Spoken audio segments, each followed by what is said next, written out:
Dear students, मैं नफीस अहमद अंसारी, किसान सेवक इंटर कॉलेज मनोता। कल आपको हमने जो है मैसे और लैसे के बारे में पढ़ाया था। आज हम आपको बहुपद के बारे में पढ़ाएंगे।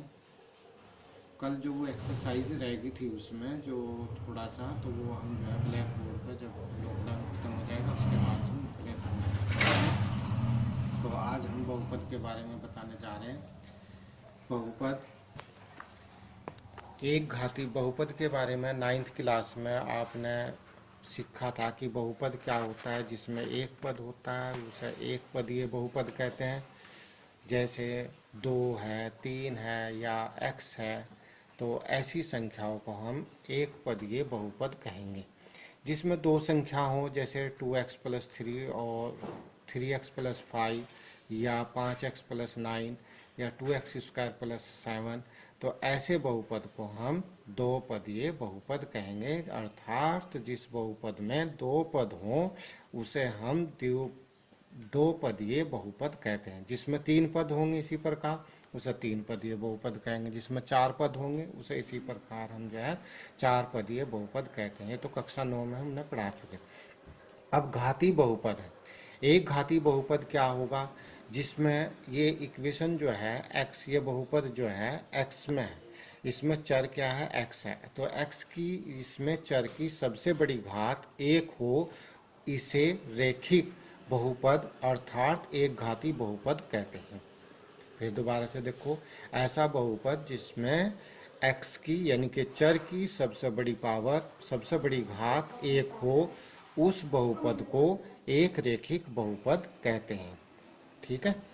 द्विघात बहुपद ऐसे बहुपद जिसमें चर की सबसे बड़ी घात, देखो इसमें चर की सबसे बड़ी घात कितनी है, 2 है। तो सबसे बड़ी घात 2 होती है, तो इस बहुपद को द्विघात बहुपद कहते हैं। द्विघात बहुपद कहते हैं। इस बहुपद के 2 शून्यांक होंगे। इसी प्रकार एक घाती बहुपद के कितने, 1 शून्यांक होंगे। द्विघाती बहुपद के 2 शून्यांक होंगे। अगर 3 घाती बहुपद होता है, ये आगे हम कल पढ़ाएंगे, 3 घाती बहुपद है तो उसमें हम कह सकते हैं कि 3 शून्यांक होंगे। फिलहाल तो अभी द्विघात बहुपद है, तो ax² + bx + c में x की यानी कि चर की सबसे बड़ी घात 2 होती है।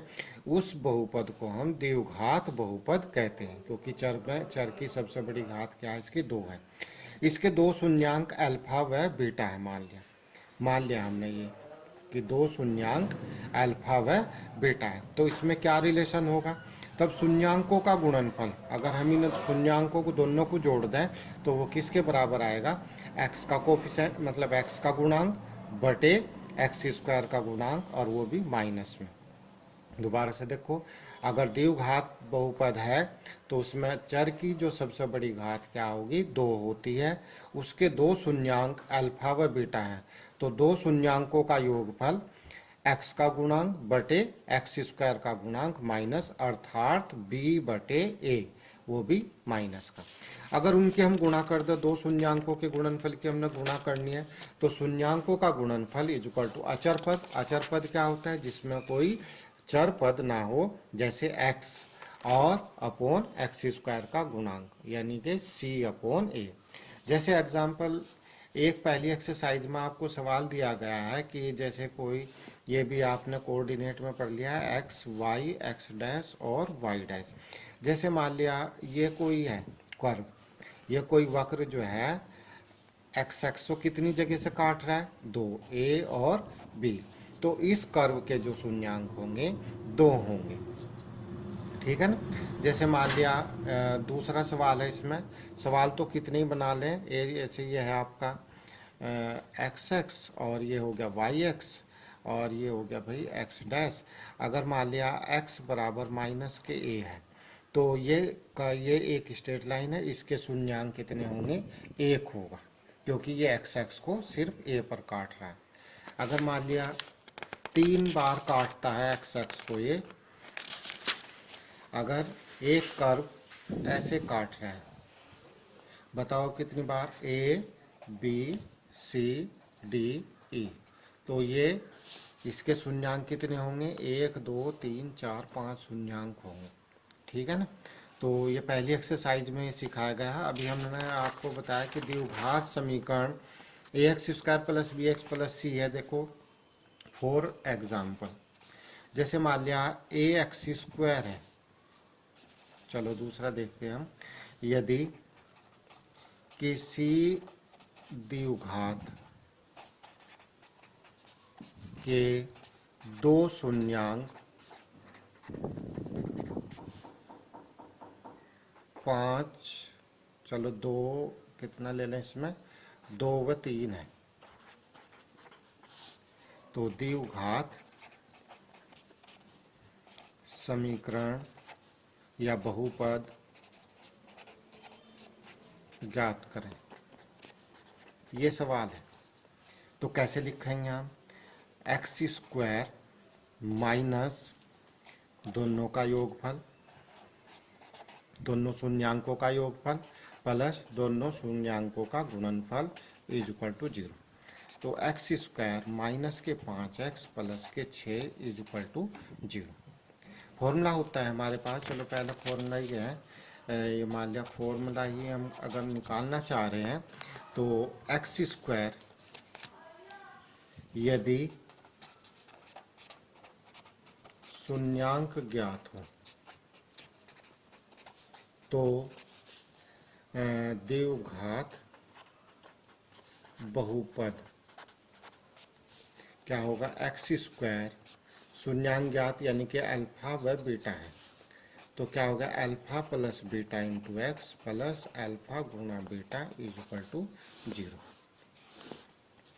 तो याद रखें देखिए किसी यदि शून्यांक आपको 5 व 6 दे रखे हैं तो द्विघात समीकरण द्विघात बहुपद क्या होगा, एक्स स्क्वायर माइनस के 5 प्लस 6 इंटू एक्स प्लस 5 गुणा 6 इज इक्वल टू 0।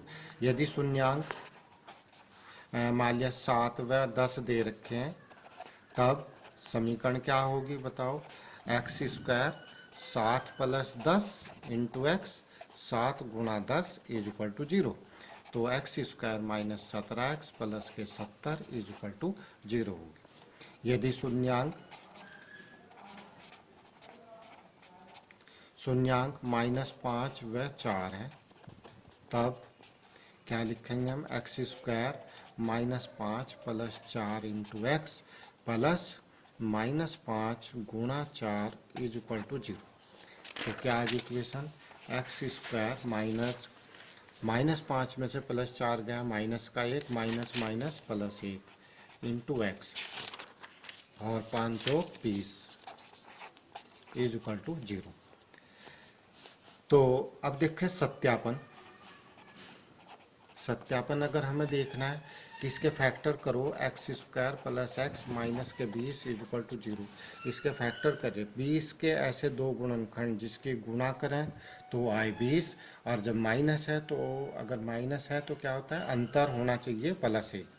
तो ऐसे दो गुणनखंड जिनकी गुणा करने पर 20 आए और अंतर करने पर 1 आए वो भी प्लस का, तो क्या होगा 5 और 20, प्लस के तो 5x माइनस के 4 प्लस माइनस के 20 इज इक्वल टू 0।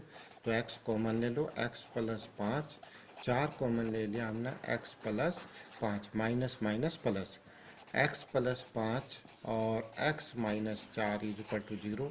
तो x बराबर वही minus 5, x is equal to 4, वही आ गया ना दो शून्यांक माइनस 5 व 4। तो इस तरह से हम निकाल सकते हैं। अगर द्विघात समीकरण है तो उसके शून्यांक कैसे निकलते हैं, अगर शून्यांक दे रखा है तो द्विघात बहुपद कैसे बनाया जाता है।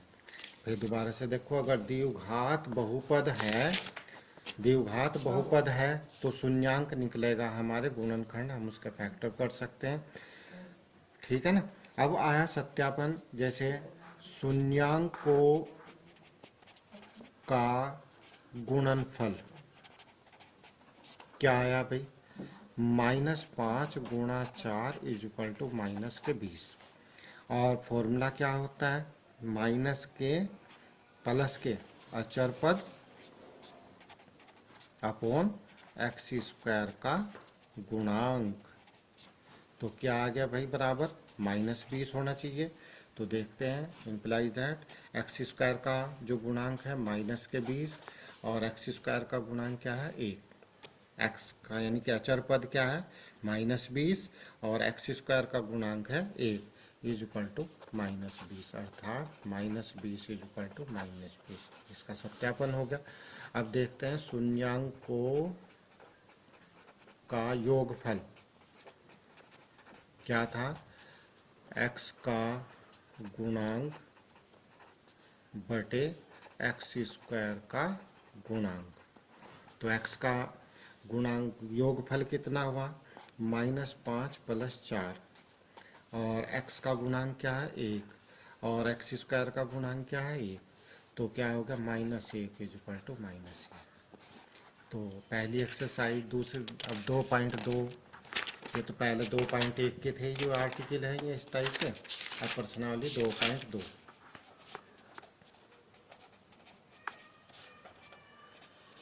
प्रश्नावली 2.2 का पहला सवाल दे रखा, निम्न द्विघात बहुपदों के शून्याङ्क ज्ञात कीजिए और शून्याङ्क तथा गुणांकों के बीच के संबंध सत्यता की जांच कीजिए। तो ये इसी तरीके से सवाल है जैसे द्विघात आपको समीकरण दे रखी है। जैसे पहला सवाल है x² -2x -8, ठीक है ना। तो इसके फैक्टर करो, गुणनखंड करो, 8 के ऐसे दो गुणनखंड जिसकी गुणा करें तो 8 आए और माइनस है तो अंतर करें तो -2 आए। तो क्या होता है 4 दूनी 8, -4x + 2x -8। तो x कॉमन ले लिया है, x -4 + 2x -4। तो x -4 और x + 2 इज इक्वल टू 0 लिख लो इसे ऐसे करके। तो x बराबर क्या होगा 4 व -2 आ गए। तो दो शून्याङ्क 4 व -2 है, ठीक है ना।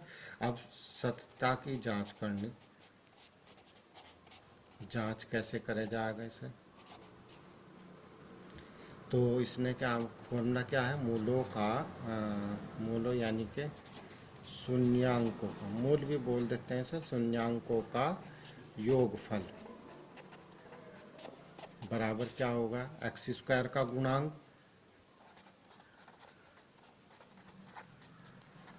x का गुणांक अपॉन x² का गुणांक।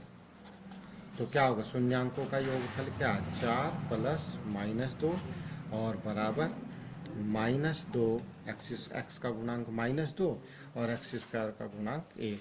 तो वो ही आ गया आपका 2 is equal to minus formula था यहाँ से माइनस माइनस प्लस, वही 2 बराबर आ गया। अब शून्याङ्कों का गुणनफल इज इक्वल टू अचर पद अपॉन x² का गुणांक। तो शून्याङ्कों का गुणनफल क्या है 4 गुना -2, अचर पद क्या है -8, x² का गुणांक क्या है 1, वही -8 बराबर -8। तो ये सत्यता की जांच होगी। दूसरा सवाल में हमें बताया गया है, दूसरे का मान लिया, पहला पार्ट ही देखते हैं कोई सा भी। यहाँ शून्याङ्क दे रखे हैं, शून्याङ्क कितने हैं 1/4, या अल्फा इज इक्वल टू और बीटा इज इक्वल टू क्या दे रखे भाई -1/1 होगा। तो द्विघात बहुपद कैसे लिखते हैं x² alpha + beta × x alpha × beta is equal to 0, यानी कि x² याद रखें इस फॉर्मूले को, x² माइनस शून्याङ्कों का योगफल × x प्लस शून्याङ्कों का गुणनफल इज इक्वल टू 0। तो क्या हो गया x² शून्याङ्कों का योगफल 1/4 -1 × x और 1/4 गुना -1 इज इक्वल टू 0। लिख दिया हमने। अल्फा की जगह क्या लिखना है 1/4 और बीटा की जगह क्या लिखना है -1 है। अल्फा की जगह 1/4 और बीटा की जगह -1 है। तो x² 4 × 4 में से 1 गया minus minus minus plus 3/4 × x -1/4 is equal to 0। चाहे तो आप यहाँ आंसर छोड़ दें और या आप इसे x से मल्टीप्लाई कर सकते हैं, 4 से मल्टीप्लाई करो तो 3x + -1 इज इक्वल टू 0। इसी तरीके से इसका सेकंड पार्ट है कि अल्फा की जगह क्या लिख देंगे हम √2 और बीटा की जगह क्या लिख देंगे -1/3। Third part, fourth part, 5 part और 6 पार्ट सारे ऐसे ही हैं। तो आप यहाँ तक आप होमवर्क करें और होमवर्क कॉपी चेक कराते रहें ऑनलाइन पे। इसी तरीके से कल हम आपको द्विघात तो पढ़ा दी, आपको 3 घाती बहुपद के बारे में बताएं।